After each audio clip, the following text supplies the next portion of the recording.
É difícil exagerar a devastação causada pela Segunda Guerra Mundial. O conflito aniquilou casas e cidades, despedaçou famílias, colocou civilizações umas contra as outras e levou à fome e à doença. Embora varie de fonte para fonte, estima-se que o número de mortos na guerra esteja entre 70 e 85 milhões, o que equivale a aproximadamente 3% da população mundial na época. É difícil pensar em muitos lugares e pessoas que não foram afetados pela Segunda Guerra Mundial, e existem inúmeras imagens que capturaram os eventos e emoções conforme ocorreram. Aqui examinamos 4 fotos assustadoras desse período sombrio da história.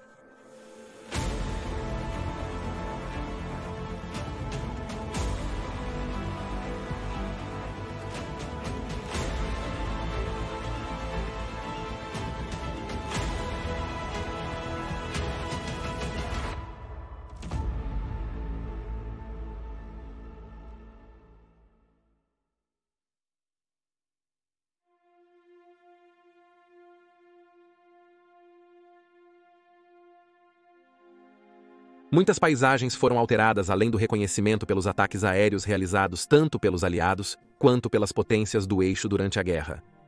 Talvez um dos mais contínuos desses ocorreu apenas meses antes do fim do conflito, o bombardeio aliado de Dresden. Antes da Segunda Guerra Mundial, Dresden era conhecida como uma atraente cidade de cultura, apelidada de Florença do Elba. Porém, de 13 a 15 de fevereiro de 1945, bombardeiros britânicos e americanos despejaram milhares de toneladas de explosivos potentes e bombas incendiárias em Dresden, devastando um território de cerca de 6,5 km². Esta fotografia, tirada do topo da prefeitura, revela a magnitude do dano causado.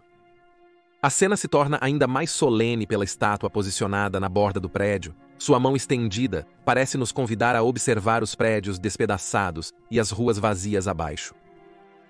Aproximadamente 25 mil pessoas teriam morrido no bombardeio, muitas incineradas pela tempestade de fogo resultante.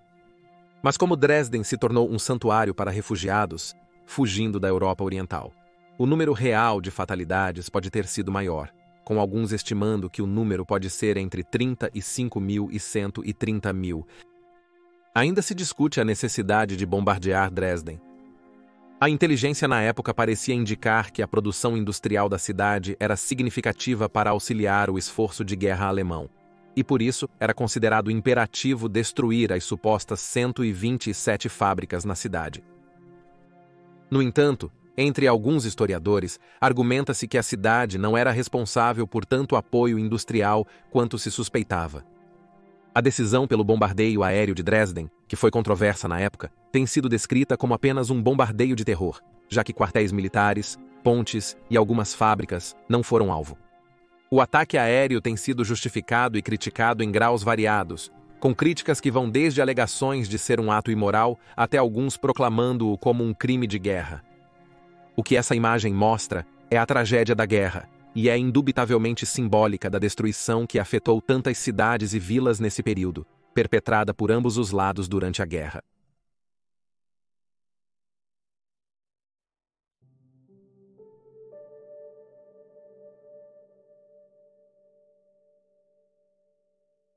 Você pode conhecer essa imagem, frequentemente usada em livros e documentários da Segunda Guerra Mundial. A foto é comumente dita como tirada em junho de 1940 com um homem reagindo à chegada dos nazistas em Paris. Contudo, isso não é real. A foto foi tirada em Marsella em setembro de 1940, apenas semanas após a queda da França. O país havia capitulado para Hitler e se tornou um governo fantoche para o ditador sob o regime de Vichy. Em 15 de setembro de 1940, os marselheses se reuniram para assistir ao desfile das suas forças com as bandeiras do regimento dissolvido. Após o desfile, as bandeiras foram carregadas em barcos destinados à Argélia para serem guardadas em segurança. A reação da multidão foi originalmente capturada por Marcel de Renses, um fotógrafo, trabalhando para um jornal. O Homem Chorando também pode ser visto no 3º capítulo da série de filmes de Frank Capra, Por que Lutamos?, que foi produzida para explicar e justificar o papel dos Estados Unidos na guerra para os militares americanos. A remoção das bandeiras e o exílio das forças francesas foi um momento emocional para a população que assistia naquele dia, pois simbolizaria a perda de esperança sentida pelo povo francês, já que eles tinham que se adaptar a perder sua liberdade e viver sob a sombra do fascismo.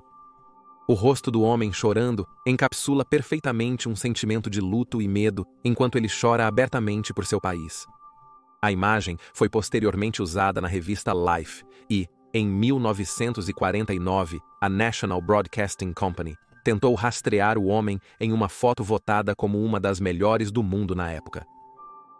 Eventualmente, o homem foi identificado como Jérôme Brazetti, e a senhora ao lado dele era sua esposa, Charlotte. Ele foi abordado várias vezes para entrevistas, mas sempre recusou, não desejando mais publicidade do que já havia obtido com o uso generalizado de sua foto. Felizmente, Jérôme viu a França ser libertada antes de morrer em 1976, aos 86 anos. Após sua morte, um jornal local ditou a primeira página das notícias, proclamando o crime "Marcilhas está morto". Parece que o legado de Jérôme como o rosto da tristeza em um tempo de desespero continua vivo.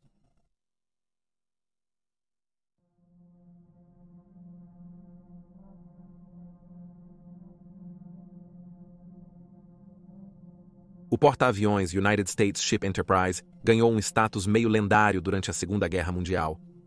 O navio e sua tripulação participaram de mais atividades bélicas contra o Japão que qualquer outro. Ela foi a primeira a afundar um submarino inimigo no Pacífico e repetidamente sofreu danos e baixas ao longo do conflito. Em 3 ocasiões distintas, as forças japonesas relataram erroneamente que o porta-aviões havia sido afundado, levando o Enterprise a ser apelidado de Fantasma Cinza. No final de 1943, o navio estava a caminho de Makinakol, onde as forças japonesas haviam assumido o controle da ilha principal, Buta Hatari, e estabeleceram defesas lá. Em 10 de novembro, o piloto Alferes Byron Johnson decolou do convés do navio em um F-6F-3 Hellcat para a patrulha de combate. Logo após a decolagem, ele relatou problemas no motor e solicitou um pouso de emergência. Quando Johnson tentou fazer um pouso controlado, sua aeronave atingiu o convés com força. A asa do avião bateu nas armas do porta-aviões e o tanque de combustível de seu avião explodiu. O impacto do pouso havia travado a cobertura. Cockpit fechou, Johnson ficou sem saída. A aeronave estava emitindo fumaça e chamas enquanto inclinava para um lado e Johnson tentou sair. Esta fotografia poderosa captura o momento angustiante em que parece que ambos os homens poderiam perecer e o incidente poderia ferir, se não matar, o pessoal assustado em primeiro plano. Misericordiosamente, o ajuste abriu com sucesso a cobertura e puxou Johnson para a segurança, mas a fotografia deste momento angustiante enfatiza que para os militares, o perigo vem em muitas formas, não apenas nas mãos do inimigo. Tuning recebeu a medalha da Marinha e do Corpo de Fuzileiros Navais por suas ações altruístas, enquanto Johnson, um as da aviação, ganhou diversas medalhas por seus esforços. Embora os homens nunca tenham se encontrado novamente após a guerra, Johnson passou a corresponder com o filho de Tuning, um oficial da Marinha. Falando sobre seu salvador, Johnson comentou em uma entrevista em 2002 que Tuning provavelmente foi o homem mais corajoso que ele já viu. Ele arriscou a vida para me tirar de lá sem hesitar.